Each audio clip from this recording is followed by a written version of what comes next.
Hey, everybody, and welcome to a truly impressive wild ride with Steve-O. I'll tell you, this world is full of people who have a dream to work in the film industry, making movies. Very few of them accomplish that dream, and far fewer still have the industry approach them because they are that talented. And this week's guest is that talented. He's an icon of hip hop and film and TV. The guy's on fire, so let's get into it. Ladies and gentlemen, the RZA. Yeah, dude. In the building, bong bong. Hell yeah. I would like you to meet my co-host, Scott Randolph. What's going down? What up, Scott? What you doing with that microphone? what do you mean?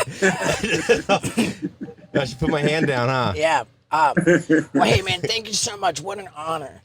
I feel like we met once before at someplace on the Sunset Strip, and I came up to you and I said, hey, man, I just want to acknowledge that incident when we were at Rock the Bells, and I got naked on stage. Wait, hold on. Hey, Steve, wait, no, stop. Yeah.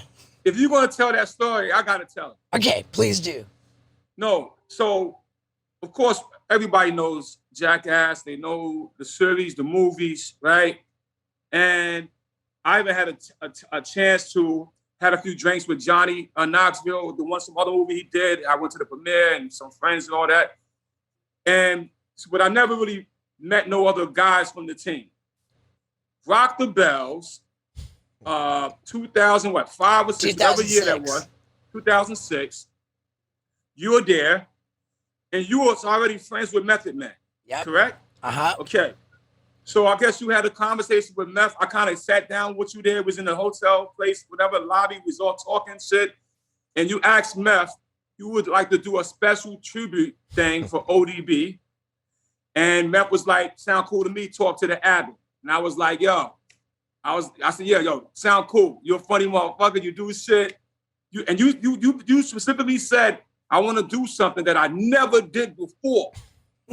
And I was like, okay, that's shit. Okay, that might be some shit. I don't know what it's going to be, but I was looking forward to what it would be. And so, look, we kind of gave some of the Wu members, I kind of like, yo, before we do the ODB song, my man Steve-O gonna come out and do it. Yeah. Oh, everybody was like, cool. It's all cool. But nobody knew what you was going to do. Now, there's a lot of words we could use to describe you, right? We could say bananas, off the chain, bonkers, zany, right? Some could say crazy, outlandish, you know what I mean? Inspirational, bold. We could keep going, right? And I think we had all these words. But before the night ended, there was one word that I know that you wasn't, and I'm gonna get to that, right? But so anyway, so now we get on stage, and we're about to throw the song on Shimmy Shimmy Y'all, which is the ODB tribute. I'm like, hold on, wait. My man Steve-O's gonna come out here and he's gonna do something to represent ODB. And Steve-O goes in front of the whole crowd, about 10,000 motherfuckers. Takes it, and he did it so fast you couldn't stop him. Let's just be clear, right? He gets butt-ass naked on the stage. And then does a backflip. Bam. And everybody's like, oh, shit. Well, it was actually, I flipped my wiener and my balls back and forth, and then I caught it in a mangina, and holding the mangina position, I did a backflip. Okay. I missed that. I didn't want to get to all the details. But, yeah, that's what you did. And, I mean, you know what? That was funny. That was crazy. Wrong venue. Yeah.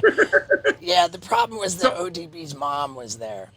Yeah. She was on the stage. And what happened, exactly, his mom was there. And plus, look, the Wu is seriously testosterone aggressive guys. You know that, right? And so the thing that I learned that day about you, right? And I don't know if this is gonna be offensive or not, okay? But hey, fine, dude. Real. The thing I learned, I said, you know what? He could be all those words I named earlier, but he ain't stupid. He ain't stupid. And what I mean by that, because yo, when we thought it was all done, and a few of us laughed, and some people had their mouth and ODB Miles was kind of like, what the fuck was that? All of a sudden, Steve-O was brought back to the stage by Raekwon. Yeah, I was still on the stage, and everyone was having a great time, shimmy ya. And I think Raekwon stopped the music, and he grabbed me by the neck, and he says, "Yo, I don't appreciate what you just did," and he says, "I'm ready to knock you out in front of all these people. I'm ready to go to jail. Go to jail. You're gonna apologize right now." And you never saw me apologize faster. I said, I'm sorry. Yeah, but that's the point I'm saying. And when Raekwon said it, right, he said it, and he had you, like that. He said, I'm ready to go to jail. Then he kissed his hand, like yo, like, yeah. When the black dude kissed his hand, like, that means, like, motherfucker, I'm ready to die right now. Right. And so, and you know what, though?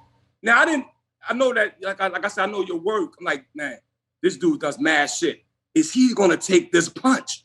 That was you know what I mean? But I said, if he take this punch, he's stupid. Right? It ain't funny, it ain't crazy, it ain't bonkers. And that would be foolishness. Like, not even foolish. And you was like, nah, you apologize. You know what I mean? I actually saw the footage of the event recently, because it was on camera. And what I said, hey, I'm sorry very quickly. And I said, I didn't mean any disrespect. I love ODB. And that was meant to be respectful. Something like that, And it really was. No, it ended up good, and the party went on and shit. And then you see me. Well, the party went on later. For you guys. The party went on for you guys. I had like a team of security come and tell me, hey, it is not safe for you to stay here. You're gonna come with us, and they ushered us out of there. Do you remember what you did after? Were you like, dude, did you go to a bar after, and you were like, what I the don't fuck? know. I was so drunk at the time. This was previous to me getting sober, and I think when I met you, I think I had become sober, and I came up to you and I said, hey, I want to acknowledge that incident, and I just remember you being so warm and friendly to me. You said, hey, man, it wasn't anything. And that meant a lot, man. It meant a lot to me. Well, look, I said, I'm a fan of your work. And I know that your way of expressing art is your way. You know what I mean? And as artists, we all find different ways to do it. And you did it. You did it your way. People still copying your way. Other people have picked up the trend and they finding ways. I just finished watching Tyler, the Creator, has his new album out, right? Yeah. Pretty cool album, too. He actually sampled a song from the Gravediggers, one of my tracks on the album, which is pretty interesting as well. But you remember that when his career started, in his videos, he was doing crazy things. For sure. Eating. But I think Jackass is the inspiration to culture of that. And even after that, I think we got things that came off it, ridiculous and rawness and all that. But you guys pioneered something. You know what I mean? The wasabi. What's it? The wasabi. Snooters. It's like so many different things, and it was just like, yo, it's your art. And so when I seen you later on, I'm like, hold on, bro. Look, my art hopefully is appreciated, non-offensive, but thought-provoking. Sure. But inspirational in a way. It could inspire whatever emotion it inspires, whether it's comedy, whether it's anger, whether it's appreciation. That's what art is for. You know what I mean? And so as an artist to artist, I was like, yo, cool. Yo, I know you wasn't up there trying to disrespect us. Now to be honest with you, if I knew you was gonna take your dick, twist it into your legs, and do all that shit, I would have like, nah, let's come up with something else. I would have coached you through that, but I didn't know what you was going to do. You know what I mean? Did you know what you were going to do all along? Yeah, I knew what I was going to do, and I think if I didn't tell you, I remember I told Meth before the show started. I told him I was going to do that, and at first he was cool. He said, "Yeah, man, that's great." And then he came up to me again before you guys went on stage. He said, "Hey, man, if you do that, it's like someone's going to knock you out." And I was all drunk, and I said, "Dude, Let him knock me out, man. ODB would love that. I mean, and who knows, man? Maybe he might have. But you sobered up, I Steve. did, You man. sobered up that. No, I mean sobered up now in real life. Yeah, for sure, man. You It's been sobered up that moment when Raekwon takes his yeah, for sure, man, for sure. It was just a different time. It was a crazy time, and you know, we were talking to Meth on this show, and I remember. You know, it's very healing for me to be able to talk to you guys, man. And I do have a pretty cool history with meth. And I also have a rich history of being butt-ass naked and feeling good when I look good. And if you thought that I was a master at manscaping before, let me tell you what I did last month. I invited hundreds of guys to show up with pubic hair and shavers. And after using well over 100 shavers that day, I can tell you definitively that Manscaped makes by far the best men's grooming products on the market.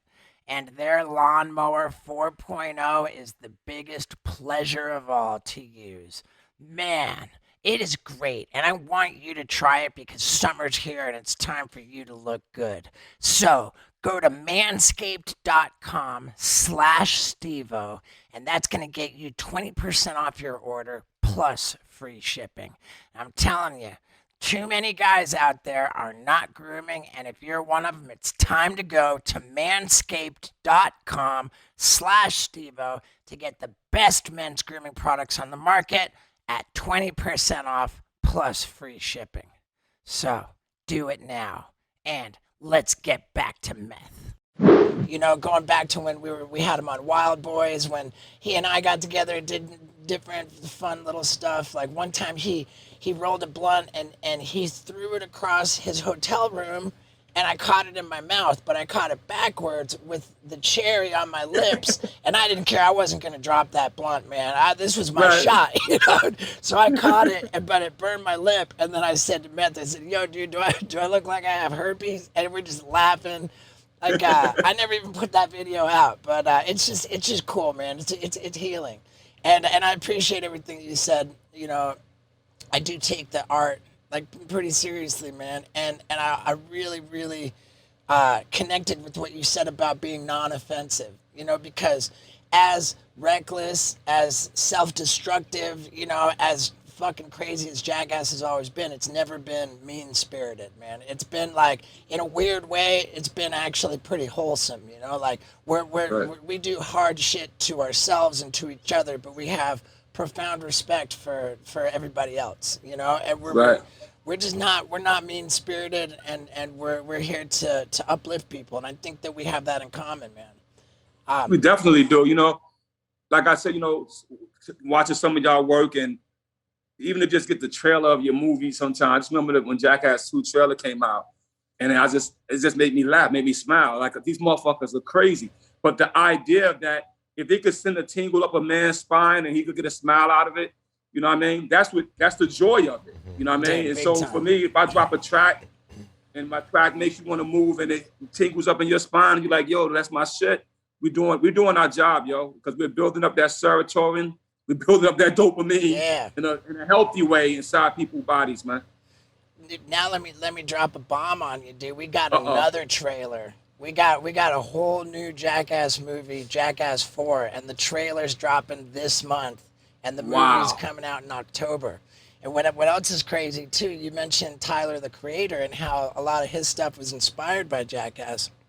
Well, the production company that made Jackass made a TV show with Tyler and his crew called Loiter Squad, and one of the guys from Loiter Squad is a full-fledged new Jackass cast member. This kid Jasper Dolphin.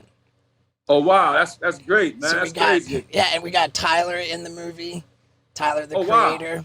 Wow. It's pretty crazy, man, because we're old. You know, we're properly, like, some of us are past 50.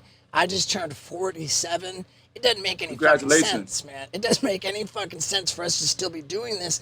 And what's crazy to me, it really blows my mind, is that at this age, which I never thought I would live to, I am thriving, man. And it's crazy. Like, you're even just a little bit older than I am. And, dude, both of us, like it feels like we have not even peaked yet, and we've got this legacy, man, that we've built. We've got this like crazy career, and it just we keep building on it, you know, getting higher and Yeah. higher. And you know, I want to ask you something, going back to the beginning of Wu Tang, because you put it all together. You were the producer, the the architect, you built it. And there's something from a business perspective. You did the first two Wu Tang albums, and then it just turned into a bunch of solo albums. You got ODB's album, Raekwon, Method Man, like all these solo albums. But the deal with Wu Tang was structured that those solo albums could happen on any label whatsoever, right? And isn't that kind of rare? That was revolutionary at that time. And I think, look, it was logical for us, right? And for me as a businessman, knowing that if you try to make everything come out of the same faucet, what happens if that faucet get clogged up? Nothing's going to come out. You know what I mean? So I had to make sure there was multiple outlets for the product and for the energy. One, because it was a big family, right? The way the industry works, it would have been one album a year probably. But if you go and look at 1995, I think it was 4 albums in 1 year, and all 4 ended up being platinum albums. You know what I mean? And it not only helped hip hop grow as a whole, it helped the individual Wu-Tang members grow. It helped business grow. It inspired multiple people, because look at the RZA album. He was inspiring all the kids in college, you know what I mean? And having a skateboard crowd into Wu-Tang. ODB basically was the, you know, to me, he was the dirty South of hip hop, like before Dirty South. He was the old dirty bastard. And he was the one that actually helped us kind of get into the Southern hip hop world, because he was so unique and so attractive in his way. Method Man had the Tikal album, which we got a Grammy for, and ended up bringing women and children. And then Raekwon and Ghostface had Only Built for Cuban Links, which was all the gangsters, right? So every bill was covered. And we wanted to, you know, me as a strategist at that time, I was studying the book called The Art of War by Sun Tzu, and another book that's not as popular called The 36 Stratagems. And I just knew that I had to utilize those ideas into my business tactics in order to, you know, to spread the Wu-Tang vibe faster, stronger, you know what I mean, have multiple companies pushing the same energy, you know, and it worked. Yeah, man. Yeah, that's crazy. I was listening. And you produce every album.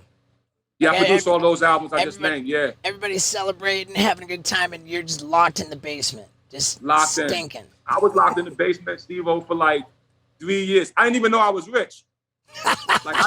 No, seriously, I didn't realize it until like almost 3.5 years later, when it was just like I had money I could blow money.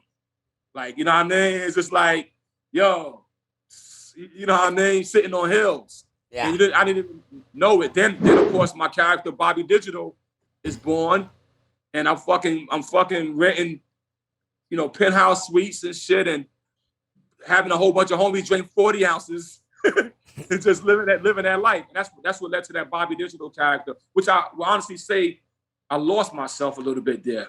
You know, you were saying like how right now you live in a sober life. I'm also living a sober life. I mean, I drink, but that's it. You know, not even weed or nothing. You know what I mean? I kind of put all that away. But I was lost in a little tunnel. You know, it wasn't publicly known, but it's just like I just let myself get loose and got infatuated by the party, the drug, the sex, the women, and all that. And it almost took me away from who I could be. You know what I mean? But I had a chance to pause. I got a good wife, and I got a chance to pause. I paused early though, mind you. Like, you know, I only stayed in that chamber for a little while, but I saw it and I was like, oh shit, this is not where I'm supposed to be. So that's why you got a new album. It's Rakim versus Bobby Digital. Oh no, yeah, the new album is Bobby Digital versus the RZA. Oh, gotcha. Okay. Yeah, which is you know, me basically still lyrically thinking of what would Bobby Digital be saying lyrically, what would the RZA be saying lyrically, right? And both being two personalities of hip hop. And it's not, let me just be clear to you and your brother here and all the people that check out the podcast. I'm not schizophrenia. Okay, let's just be clear. All right, I'm an artist, and I just find different ways to express myself, whether I'm in front of the camera, behind the camera, rhyming on the mic in a way that's spiritually uplifting, or rhyming on the mic in a way that's going to eat another MC's fucking head off. You know what I mean? These are all this artistic personalities that I've compartmentalized in myself, to be honest with you, and I'm able to just dab into them. And this particular project is called Bobby Digital versus the RZA, where you get those two energies bouncing off each other. I like it, man. So I'm just like checking out, and I said, down in the basement stinking, because like every different thing I saw which referenced that period of your life, like 1995, there was a reference in each source to like my underarms were stinking. Like I went, because you literally just didn't leave the basement. And and I love that too, man. Just that workaholism, man. I think like you gotta hustle, man. And go ahead. Do you mind?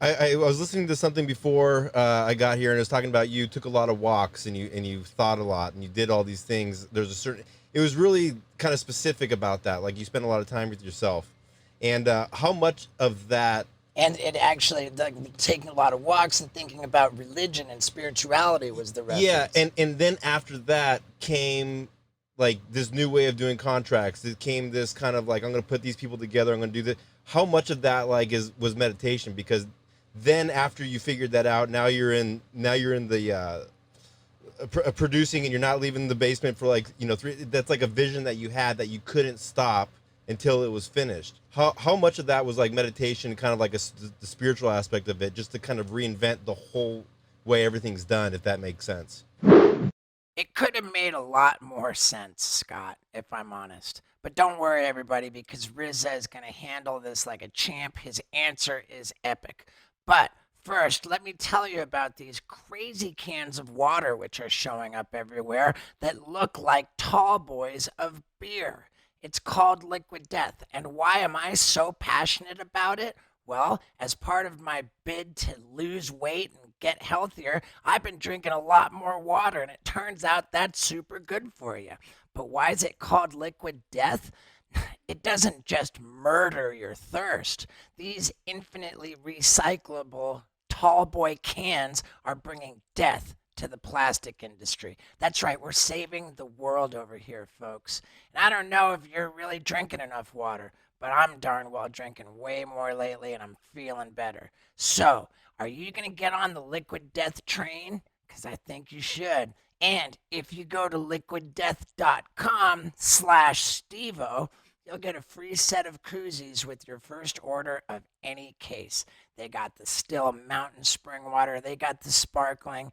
And I'm telling you, this is a lifestyle that I'm fully behind.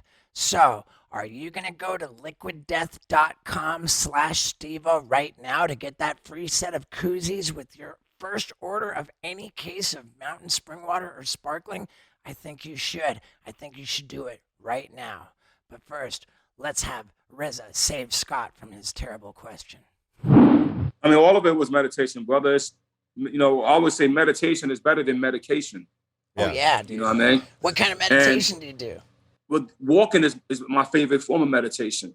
All right. There was a great Indian monk named Bodhidharma who, his common name is Damo, who walked, according to the story or the legend, he walked from India to China.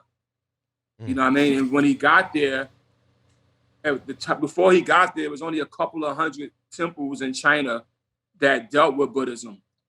But after he got there and spread his message, thousands of temples sprung up, and the culture itself evolved. And then those same temples, some migrated to Japan, and we call it Zen. So Bodhidharma is the father of Zen. And Zen means that anybody could get the enlightenment immediately. You could get it from looking at a stone. You could get it from taking a walk. You could get it from sitting in the lotus position. You could get it from drinking alcohol. you could get it from sex, right? Because it's in a total awareness of yourself and everything else. Most people are not even aware of themselves, right? To give a simple thing, there's a great documentary on that's on Netflix right now that I advise people to watch. It's called The World Within. I was always using some of these ideas when I would talk to people. I may tell somebody, listen, man, you got, 60, 70,000, miles of blood vessels in your body. Okay? So if you take that along with the respiratory system, you'll get about 100,000 miles of blood vessels in your own body. That means you could wrap yourself around the earth about 4 times in your own body. And yet, every time, every minute, right, the blood done traveled all that distance. You're traveling faster than any aircraft we made. It's happening inside you, but you're not aware of it, right? Not aware of the nuclear reactor in you, right? Just how the sperm and the egg collided, right? And the sperm only has one molecule of air in it, but that one molecule causes a combustion and mixed with the organic blood. And from these 2 cells, now you have trillions and trillions of cells. Imagine taking $2, right, and putting it on something, and it turns into 77 trillion. Dude, Okay? I love it, man. I love it. Now, Well, anyway, I am with this. The point I'm saying is that contemplation on self, that contemplation on where you want to be, right, ahead of time, right? If you could keep the willpower and the dedication and consistency and persistency towards it, you can get there. Yeah. You know what I mean? Yeah, that's what I was trying to say, is like most people don't spend time with themselves enough to realize like what's really going on. And I think that's different with you, and like why all these things happen was because you spend a lot of time with yourself and you're like, fuck it, I got a goal. There's a quote saying like, hey, look, I'm driving the bus, you guys just get on, don't ask me where I'm going, but I'll get you there. Yeah. Kind of, I Yeah, like that's what I called the Wu-Tang brothers. Yeah. yo, RZA, I got a streak going 557 straight days, averaging 41 minutes of meditation every day, totaling 381 hours since December of 2019. And it changed my life, Wow. man. The mantra-based meditation, like people do that, they're disciplined with it, and shit changes, man. Your shit kind of comes together. So I feel Yeah, you're strongly right. about meditation, man. I feel real strongly about it. And I want to know, too, because he's saying, oh, how much does spirituality affect me? I want to know, how much does Kung Fu? Kung Fu is everything, right? Like the Wu-Tang is Kung Fu, the movies. And, like, I want to know about Kung Fu. And I also want to know, with your love for Kung Fu, do you like mixed martial arts? Like, are you a guy who watches the UFC fights? Of course, I love mixed martial arts. That's one of my favorite things, is to be hanging out with my seafood, and we sit there and we watch the fights. Dude. He also, I mean, of course, MMA, but he don't care. MMA, K1, you know what I mean? Now they got the bare knuckles. You Yep. just watching those? Yeah. BFC or something? Yeah. Yeah, yo, look, because bodies in motion is always stimulating. Whether it's a gymnast, a track runner, a swimmer, bodies in motion, something beautiful about man conquering the nature of an element or the nature of each other. Something beautiful about that. And we always are attracted to that. Kung Fu is a great part of my life, you know what I mean? Whether it's physical or spiritual, mental or emotional. So that's a big equation right there, Steve-O, the emotional part of ourselves. How do you deal with that type of Kung Fu? That helped me a lot in understanding that even the emotion, right? I looked at the word and I was like, emotion. Okay, something is moving, Wow. but I can't see it. But something is moving. So how do I move it faster or slow it down or control the direction of it? You know what I mean? Wow. And so I started thinking about that. And I learned that music can do it. And so this is why you listen to Method Man. He's like, and Inspector Deck, one of the lyrics is, Wu-Tang be attacking your emotions, hit you from every angle and form a circle. That was part of our energy, was to, you know, you listen to a song like Tears, right? And yet, it's a hip hop song, or a song like Cream, shall I say. Cream was a love song, right? And here we are turning the love song to a crime song, right? You listen to a song like Gladys Knight's Can It Be So Simple? And whereas he sung about memories and the sky and all this, Ghost is talking about, I started off on the island, AK Shaolin, gunshots and shit. So you're pitting you, so it's a jux of energy and emotions, you know what I mean? And then we still don't forget to say, Method Man becoming with METHOD man, which is to keep you up and bouncing, but still bang, a Wu-Tang slug hits your brain, JUMP jump. Like it's still, it's all this, it's these emotions. Knowing that and understanding that it's a kung fu. And I would advise, you know, people who meditate to play with the movement of your emotion. One thing I do, I'll give you a quick exercise if you're going to get into this, and you may laugh at this or not, but I'll put on a song so gut-wrenching. Right, there's this song that Stevie Wonder made, Blame It on the Sun. And when I play this song, it fucking gets me almost ready to cut my wrist. Because it's just, he just goes, where's my heart? Where's my love? And he's lost it. He can't find it. He blamed it on the sun. He blamed it on the trees. So I blamed it on the day that ended much too soon. A day never ends differently. It's just a day. But he blamed it as if he didn't have enough time in that day, right? And then after I get down like that, there's a song by this artist called Sizzler, a reggae artist called Solid as a Rock. I'll play that afterwards, right? And he goes in, you can't stop me now. Even if they put up roadblocks, they send cops, whatever they do, you can't stop me. You know what I mean? And I put those two juts, you know what I mean? And my emotions go from there to there. And then after I finish that little point of my energy, it helps my day. I may start off with spa meditation music, right, and end up with a like I said, with a Drake song, a Tyler the Creator song, a Baby song, or just a RZA beat. And that's another good form of training your emotions and moving your emotions, so that now when the emotion does hit you, based on somebody else's wave, because it's just a wave. When that wave hits you because somebody else came angry or somebody was sad or your kid hurt his arm or whatever, you now understand the movement and you could deal with it calmly. You know what you're describing right now, especially with taking a love song and making it a crime song, that feels to me like maybe the inspiration for why when you come out on tour again, starting real soon, you're performing with an orchestra. You got Wu-Tang, and what's the orchestra? Right now, we're going to use the Colorado. Well, each city would be the orchestra of that city, so this would be the Colorado Symphony. I mean, that's epic. I mean, that's epic, Thank dude. you. I don't know. I know Metallica did some shit with an orchestra, which was kind of cool. But I like that's cool, man. That's fun. I mean, you know, just to expanding our music. You know, I mean, it's like you said earlier. You said that we continue to build our brands and we continue to still be here and to continue to thrive, right? It's because we are artists, and art is a waveform, and we know how to adapt our art. So here I am. I'm on a wild ride with you, but we sitting still. Yeah, dude. Dude, big time. So, like, and we've been talking about music the whole time, but like with the movies, you started out like you didn't. You had the one guy come to you about, hey, I want you to make.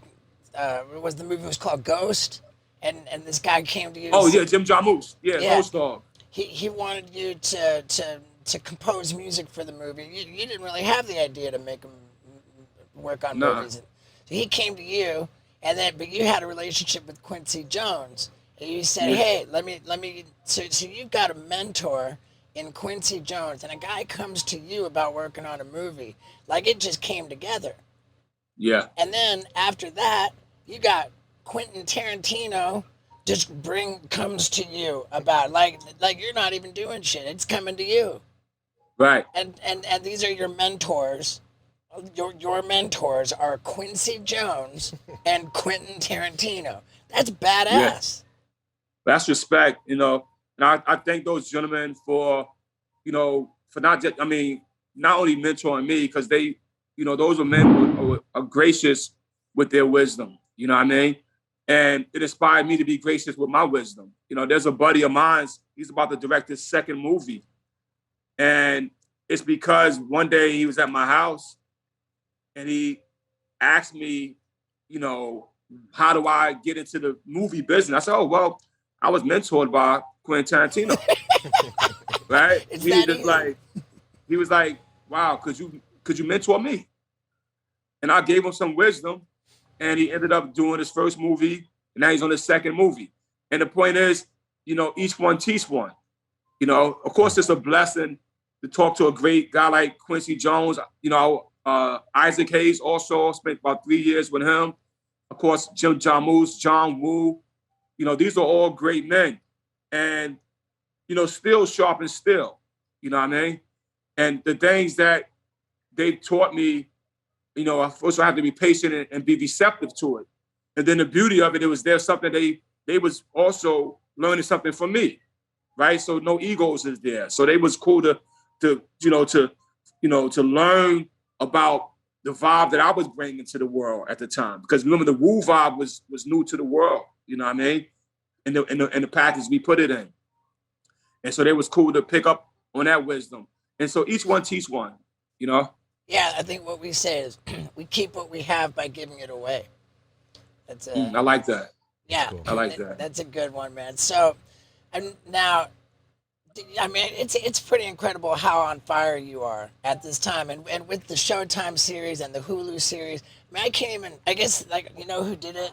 OJ did it. He had the bucket, you know. What the fuck? OJ Simpson. There was the People versus OJ Simpson with the actors recreating the whole story, and it was scripted. And then they had the 5-part ESPN series, which was the actual documentary with no acting. And they both at the same time had this like rebirth of the OJ story.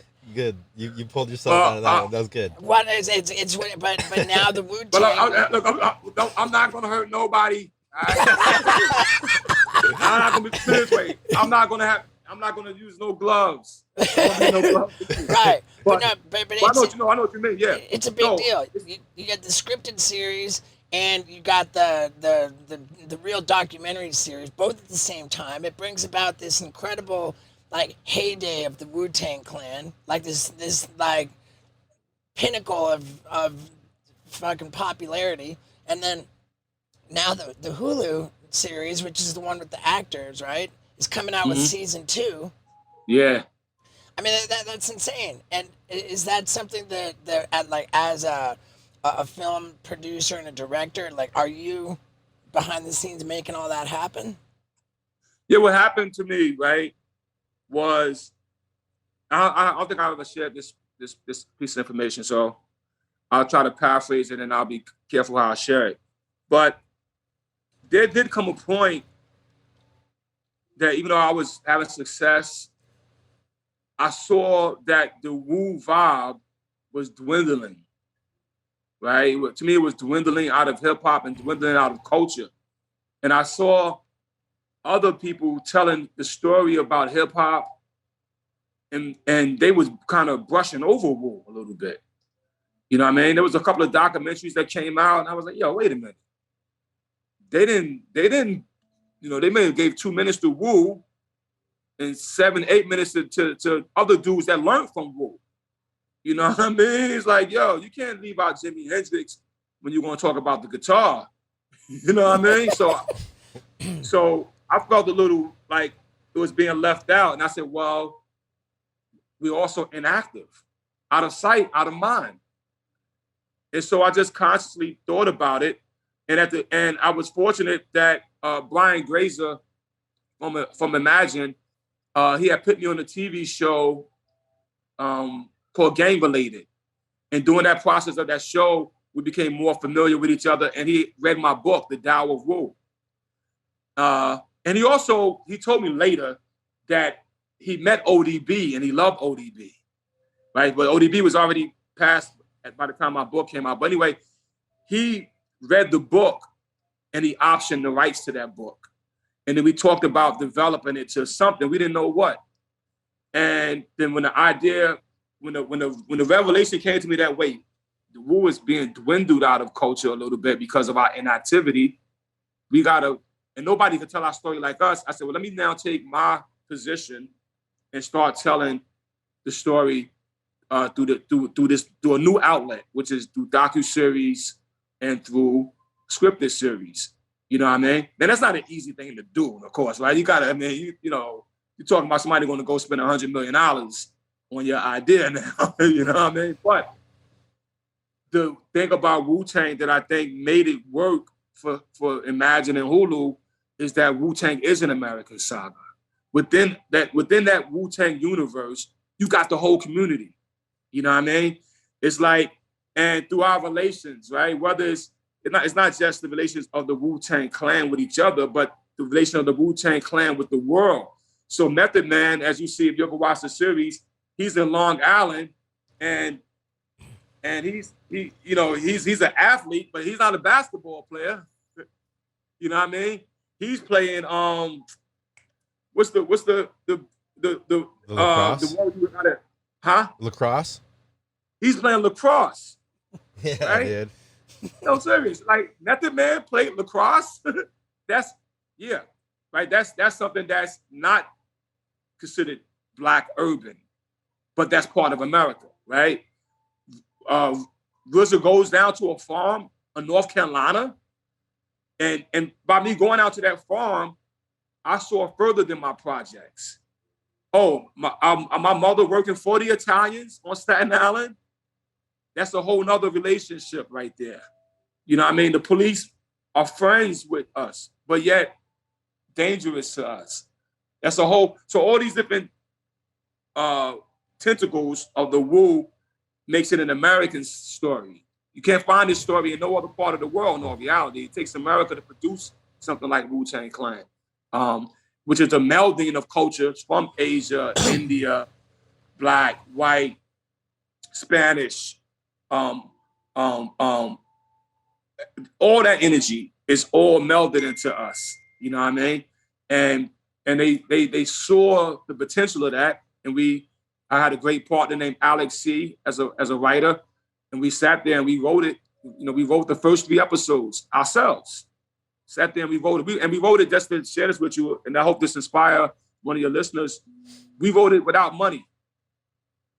We just wrote it.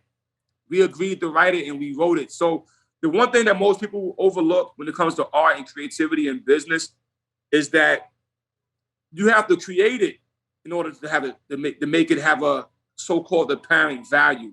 Some people want to wait to get a check and then do it, right? Even Wu-Tang Clan itself, that first album, it's just guys coming to my house making music, okay? Yeah. It wasn't nobody paid you. Nobody paid you to be there. You came there and you created. And so Picasso, he painted it. After the painting is finished, the value is put on it. But it's not no value on it until you finish it. You know what I mean? And so we took the initiative to write the first 3. And by the time we got the green light, we was well prepared. And we just built from there. And here we are on season 2, which I'm excited. On season 2, we also sat down and wrote the first pilot episode, or first launch episode, the same team.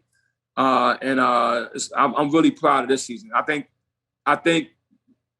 we're going to tell the story of an artistic band like Wu-Tang in a way that so far hasn't been done in the music genre, I mean, there's some great ones out there, but I think we do a little cool swag that only Wu could do it that way. You know what I mean? That's cool. Yeah, so we got season 2 coming out on Hulu. We got Bobby Digital versus the RZA. That's just coming out everywhere music is sold and streamed. Yep. The Kung Fu Theater. Kung Fu Theater. Yeah, that's out now. So my single is called Saturday Afternoon Kung Fu Theater. You can go ahead and stream that if you guys want to get some good energy into you. And the whole album will be out, I think, August 6th. We put the whole album out. And then the Wu will be hitting fucking the Red Rocks. Have you ever been to Red Rocks? I haven't, man. Yeah, we drove by it when we were Get looking at outta here. houses, dude. Over in Colorado, right? Right, dude. Yeah. Like that's a legendary music venue. That's legendary. That You got to is pop in there one day, yo. Even I don't know, but if you want to, I'll tell you even what, want to pop man. in on us, you can pop in. Yeah, dude, Just I'll no come. I'll flash come. lips. Just don't do any special surprises for anybody. Not with the orchestra. I'll do some different shit, man. I'll set myself on fire. That's cool, right? That's kind of cool. Yeah, kinda cool. Right on, man. Now what else, man? Can we let people know about? Like, you got social media? We want to get people on No, there. it's enough. I mean, you can check me out. I guess I'm not a go-to. I don't promote well. I'll tell you that. I don't promote well. But I am at RZA. Right? Yeah, I'm at RZA I'm gonna get on there, man. on all that shit. Can I ask your advice on something real quick if we have time? Sure. So Steve, he doesn't like me talking about it, but he had a rap career for like, I don't know, like a couple months. Right now we're doing a Redemption album and we want to get this together. We've talked to Method Man, we talked to Logic, we talked to all these people that are like, dude, let me drop a track on it. We talked to T-Pain, everybody. Let's back it up right here. Wait, let me just ask my question and then you can, my question is if we were going to start a Redemption album. You didn't even know what we're redeeming, okay? Back when I was on drugs, I was out of control, okay? I had this... Sorry to put you on the spot. It's all good. I had this harebrained idea. I said, oh, man, wouldn't it be funny if I made a rap song? So I made this rap song. I called it was called Hard as a Rock, right? Which is kind of funny. It's like I'm a hard gangster guy, but I'm just like hard as a rock. Means like I got a boner. And it was you know, you don't want to mess with me. I'm hard as a rock. Like, you know, like it was a funny one-time thing. I did it just for a laugh. It wasn't like there wasn't any money. I ended up going into this pitch meeting at Comedy Central, and I broke the ice in the meeting. I was pitching a TV show, but I broke the ice. I said, "Oh man, check out this rap song I made," and I played Hard as a Rock. And the guy, the executive for Comedy Central, he said at the end of the meeting, he said, "I'll tell you, man, I don't give a fuck about the TV show you just tried to pitch me, but that rap song was hilarious, man. I think you should make a comedy gangster rap album." And so, Wow. So that was how it became a thing. Now I ended up with my lawyer at the time was the lawyer for Notorious B.I.G.'s estate, like Vernon Brown. He did the Cash Money. He's all up in the music. Yeah, I heard of Vernon. Yeah, Vernon Brown. And I told Vernon Brown about this, and he said, "Oh man, fuck Comedy Central Records." He says, "I'm gonna get you on Universal Music Group." So Wow. yeah, so I went and met with like Sylvia Rohn and shit. You know, I fucking got a legit bona fide record deal with Universal Music Group to make Hard as a Rock, the album, right? And I was off to the races, man. I started recording tracks. I recorded a track with Be Real. I recorded a track with M.O.P., with Cool G Rap. Like, it was like kind of a who's who of this fucking... Yeah. But the thing was, as I was doing it, I was also spinning out of control, like in a bad way. And the music that I was making wasn't particularly dope because I was just not like, you know, I wasn't okay. You know, I wasn't okay. Right. And it got to a point where I was so not okay with the drugs and alcohol, and I had to go to rehab and get sober and everything. And the whole album project went away. And it really represents the most embarrassing, like, worst chapter of my life. And I am looking to redeem that at this point. So Scott just jumped up and he's basically like, hey, he was trying to rap. We I'm sorry, dude. No, I'm sorry. I'm gonna pass the mic back to you, Scott. But let me just say one thing about. So you basically start losing control. You was basically going to the studio just to party. After a while, right? I would record, but it was dark, man. It was dark. Yeah, it was dark. Fuck. I understand. I as an artist that spent some time in that world, I get you. And so now you kind of focus. You can see clear, and you're like, yo, should I go back and redeem myself and recreate that album? or Yeah, recreate an album. yeah. I think. I mean, even if it was just a track, even if, but I think that in the headspace I'm at now, like, I got focus, I got hustle, and I got clarity. Right. And I don't know, man. I think I could make something kind of special. And everyone that It's we've talked to has been pretty into the idea.